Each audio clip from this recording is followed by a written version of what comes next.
wife and I were trying to volunteer our kids in town to just help. I grew up in a family that did a lot of volunteering, a lot of service.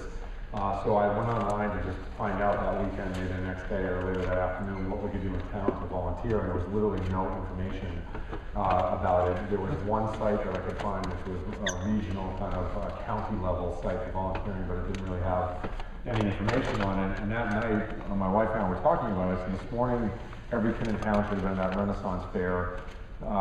Someone should have covered the stop sign getting voted down because the town didn't want to pay the money to put up a stop sign because someone is going to get hurt. And three is we're trying to do something for our community and you can't find information about it. So we decided that night, I decided to do more research. So I spent about 3 months researching all the information that was available in our community. I started getting the local newspaper, and I would go through on the weekends and write that. I would basically take statistics of how many stories were local versus national, and all the information that was online, from volunteer information to community information to events. And at the end of it, I had a pretty robust set of data about what was available in towns, in my town. And I called a local newspaper and I essentially gave them the idea for Patch. And what Patch is digitized. Towns typically have between 2,000 and 4,000 websites. They should have about 8,000 websites if you were to add up all the information in town that should be online. So I explained to the local newspaper what I thought they should do business-wise. The person I spoke to on the phone had just gotten back from covering one of Obama's campaigns, kind of a launch of one of the campaign tour, and I said to the managing editor of the paper, I said, you know, I love the fact that you're covering Obama in the presidential race, but I'm actually more concerned that, you know, the local newspaper should cover things locally, and I gave him examples of what I had looked at over the last 3 months, and after 45 minutes, the person nicely said, I'm not interested in this. We have a great newspaper, we don't need help, and hung up. And from that point forward, I decided to put a personal investment. I co-founded Patch with a person named John Broad, who's at AOL, who runs Patch and is the CEO of Huffington Post Media Group. And we decided to hire 10 engineers, build a town platform that I think every town in America or every town in the world should have.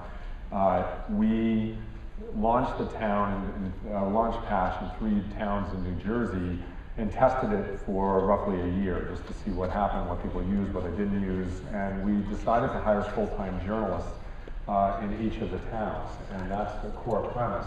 So Patch, you know, from the time a few years ago, now is in 825 communities in the U.S. There's journalists in all those communities. We hire journalists on top of that, and freelancers and a whole set of other people to collect information. We digitize everything in the town, so we get all the school information, government information, business listings, religious information, events, and put it all so at the zip code level in your town.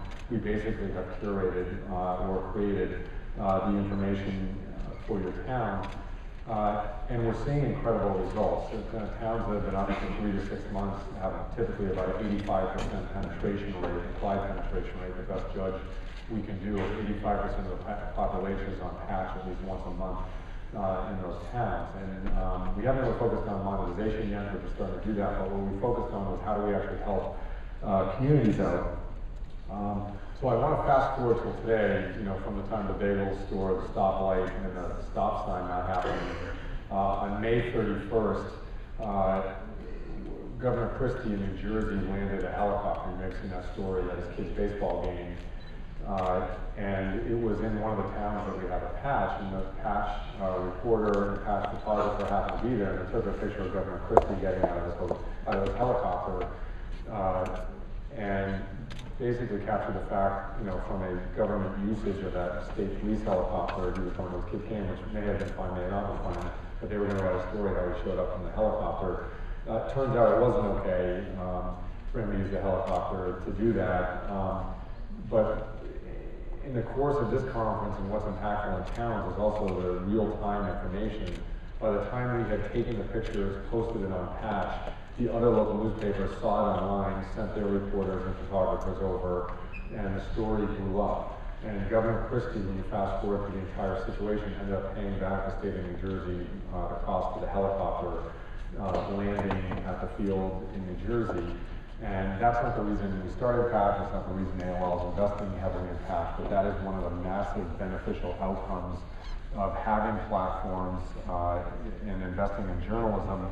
Is also one of the huge benefits of the offline-online connection and being real-time, because if you think about the original stories of the Renaissance Fair, the stop sign, and the conversation with my father-in-law, on a real-time basis, people in my community should have been able to vote online, or they should have been able to interact with the stop sign vote.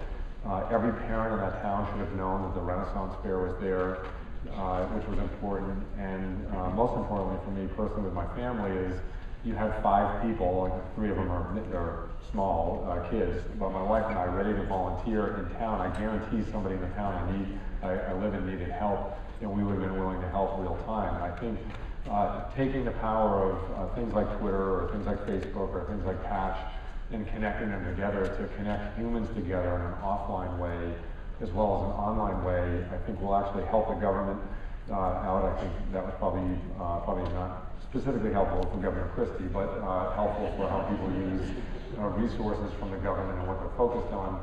But 2 is the ability to actually have real-time people at that baseball game and cover that baseball game is a tremendous asset to the community. So our investment in community and in real time and in journalism, I think is going to be a very impactful piece of what happens community-wise in this country in the future. I'm sure other people will do it, but I think we're putting the single largest investment in communities in the United States in this space. And I'm really happy about it, I'm really excited about it, and I think hopefully we're going to make it into a great business as well. This morning when I got here, one of the Patch freelancers is actually here taking photos for the conference, and I just pulled him aside and asked him what his experience with Patch was, and it's very similar to what I just described, and he's actually applying to become a full-time editor at one of the Patch towns, which I hope he gets. But I'm excited about it. Thanks for having me today, and keep it real time.